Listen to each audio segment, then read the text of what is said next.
پاک ایوان ہائے صنعت و تجارت نے اسٹیٹ بینک کا شرح سود 12% برقرار رکھنے پر مایوسی کا اظہار کیا ہے۔ تاجروں کا کہنا ہے حکومت تجارتی سرگرمیاں بڑھانا چاہتی ہے تو اسے شرح سود سنگل ڈیجٹ پر لانا ہوگی۔ رپورٹ کریں گے انجم وہاب۔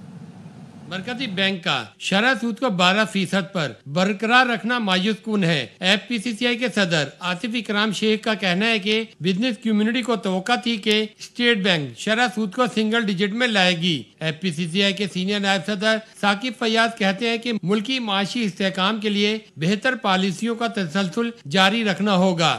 یہ جو ابھی کمنگ مانیٹری پالیسی آئے گی اس میں سنگل ڈیجٹ لے کے جائیں اور انٹل جون اس کو میرا 5-6% ہونا چاہیے میکسیمم۔ ہمارا یہ مطالبہ ہے فوری طور پہ انٹرسٹ ریٹ کو جو ہے وہ 4 سے 5% کم کیا جائے، کیونکہ انفلیشن ریٹ کافی حد تک کم ہو چکا ہے اور ہم لوگ ایکسپیکٹ کر رہے تھے کہ کم از کم 2 یا 3% تو انٹرسٹ ریٹ کم ہوگا۔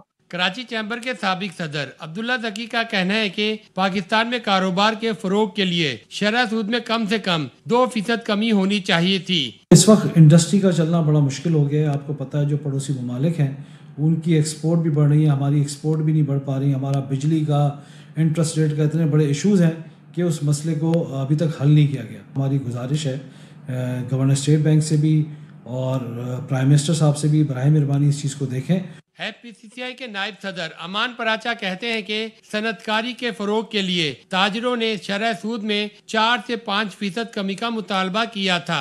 انتہائی مایوسی ہوئی ہے کہ جو پالیسی ریٹ ہے اس میں کوئی رد و بدل نہیں کیا گیا اور 12% پہ ہی برقرار رکھی گئی ہے۔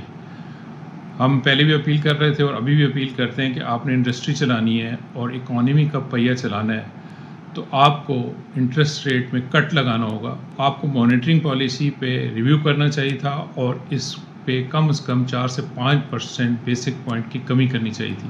آصف اکرام شیخ نے حکومت سے مطالبہ کیا کہ جون 2025 تک شرح سود کو 5% پر لانے کے لیے اقدامات کیے جائیں۔ انجم وہاب، ARY نیوز، کراچی۔